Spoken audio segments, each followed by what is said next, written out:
Assalamualaikum warahmatullahi wabarakatuh. Halo teman-teman semuanya, kami dari Program Studi Sarjana Kebidanan, Program Sarjana dan Pendidikan Profesi dan Program Profesi Universitas Aisyah Yogyakarta. Kelompok LB4 yang terdiri dari Baik Nani, Nadia Puspadina, Luna Herdianingsih, Lindi Pratiwi, Evitri Handayani, Elsie Enggitorin, Restu Asti, Rahma Eka Suryani, Mary Puspasari, Ananda Yovita Fitri, Rasida, Feni Ismita, Heni Apriliani, dan Asti Mahadewi, dengan dosen pengampu Ibu Dr. Dewi Rohanawati, SSIT, MPH. Di sini kita akan membahas tentang des minor. Apa sih des minor itu? Des minor didefinisikan sebagai nyeri pada saat haid.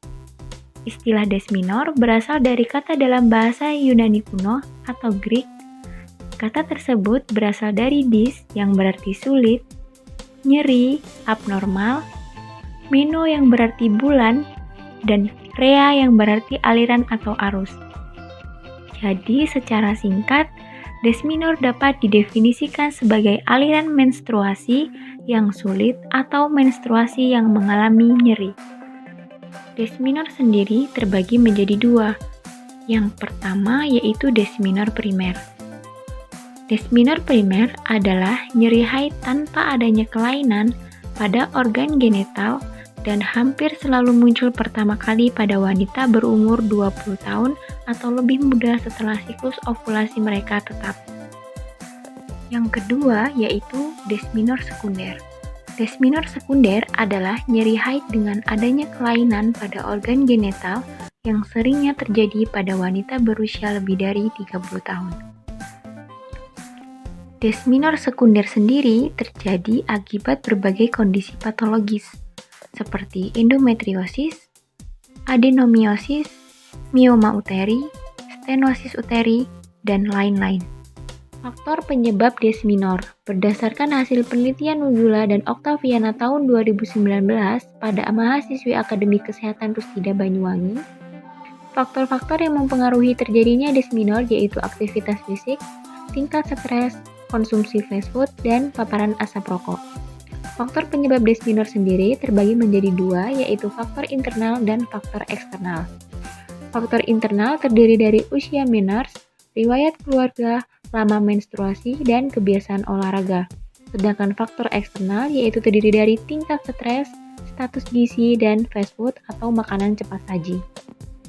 Sebenarnya apa sih tanda dan gejala des minor itu? Yang pertama ada des minor primer. Tanda dan gejala des minor diantaranya adalah yang pertama, nyeri pada perut yang menjalar sampai ke punggung bagian bawah dan tungkai. Yang kedua, nyeri yang dirasakan seperti kram, bisa hilang timbul atau bisa juga nyeri tumpul yang ada secara terus-menerus. Yang ketiga, nyeri mulai timbul sesaat sebelum dan atau selama menstruasi serta mencapai puncaknya dalam waktu 24 jam dan setelah 2 hari akan menghilang. Yang keempat, des minor sering disertai sakit kepala, mual, sembelit, diare, sering berkemih dan kadang sampai terjadi muntah. Yang terakhir, pertambahan umur dan kehamilan akan menyebabkan menghilangnya des minor primer. Yang kedua ada des minor sekunder.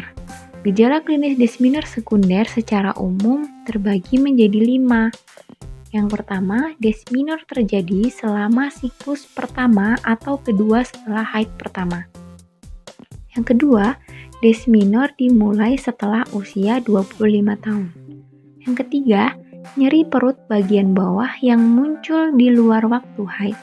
Yang keempat, nyeri tekan pada panggul, terdapat ketidaknormalan pelvis dengan pemeriksaan fisik yaitu pertimbangan kemungkinan endometriosis, pelvic inflammatory disease atau penyakit radang panggul, dan pelvic adhesion atau yang disebut dengan perlengkatan pelvis. Yang terakhir, sedikit atau tidak ada respons terhadap obat golongan NSAID atau yang disebut dengan non-steroidal anti-inflammatory drug atau obat anti-inflamasi non-steroid kontrasepsi oral atau keduanya. Penata laksanaan des minor. Pengobatan des minor terbagi menjadi dua, yaitu terapi farmakologi dan terapi non-farmakologi. Yang pertama yaitu terapi farmakologi. Terapi farmakologi terbagi menjadi tiga, yaitu 1. Pemberian obat analgesik seperti ibuprofen, asam mefenamat, aspirin, dan lain sebagainya. Yang kedua yaitu obat antiinflamasi non-steroid atau NSAID. Yang ketiga yaitu terapi hormon. Yang kedua yaitu ada terapi non-farmakologi. Terapi non-farmakologi sering menjadi alternatif saat wanita mengalami des minor untuk mengurangi intensitas nyeri. Perawatan non-farmakologis yaitu yang pertama ada aromaterapi. Aromaterapi adalah terapi yang menggunakan minyak atsiri sebagai aromaterapik dan ekstrak tumbuh-tumbuhan untuk meningkatkan kesehatan tubuh, pikiran, dan jiwa. Aromaterapi dapat menjadi salah satu alternatif yang digunakan untuk mengatasi des minor. Yang kedua yaitu ada kompres hangat. Penerapan kompres hangat efektif dalam mengatasi nyeri des minor. Mekanismenya adalah dengan mempengaruhi sel-sel saraf diameter besar. Ketika diberikan kompres hangat, maka efek terhadap serabut saraf diameter besar adalah membuat pintu sumsum tulang belakang menutup, sehingga rasa nyeri yang dirasakan tidak dapat diteruskan ke batang otak kesadaran untuk diartikan sebagai rasa nyeri, sehingga persepsi rasa nyeri tersebut diblok tidak sampai ke otak. Yang ketiga yaitu ada relaksasi pernafasan dalam. Teknik relaksasi nafas dalam adalah salah satu teknik yang dilakukan untuk membuat tubuh mengeluarkan opioid endogen. Sebagai hasilnya, terbentuknya kondisi penekanan nyeri dan akhirnya skala nyeri dapat berkurang. Opioid endogen terdiri dari endorfin dan enkefalin. Kedua zat tersebut mirip dengan morfin yang memberikan efek pereda nyeri sehingga nyeri dapat ditekan. Yang keempat yaitu ada terapi musik. Musik dapat mengurangi nyeri des minor. Musik dapat mempengaruhi emosi dan perasaan seseorang, bahkan tidak jarang yang meluapkannya melalui gerakan ringan sampai sedang ketika mendengarkan musik sehingga tubuh menjadi senang, rileks, dan nyaman. Hal ini disebabkan oleh pada saat mendengarkan musik, gelombang otak berada dalam kondisi alfa. Pada saat ini, otak akan menghasilkan serotonin dan endorfin sejenis morfin yang memiliki efek analgetik sebagai pereda nyeri. Yang terakhir yaitu ada eksersis atau latihan fisik. Latihan atau eksersis yang dilakukan ketika mengalami des minor merupakan salah satu teknik relaksasi. Latihan fisik yang dilakukan dengan intensi yang rutin dan teratur dapat meningkatkan aliran peredaran darah ke seluruh tubuh termasuk ke organ reproduksi menjadi lancar sehingga nyeri des minor dapat berkurang. Berikut ini daftar pustaka yang kami gunakan untuk membahas tentang des minor. Teman-teman bisa membaca lebih lengkapnya lagi.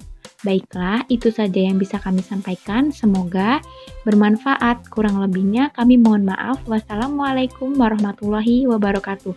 See you teman-teman semuanya.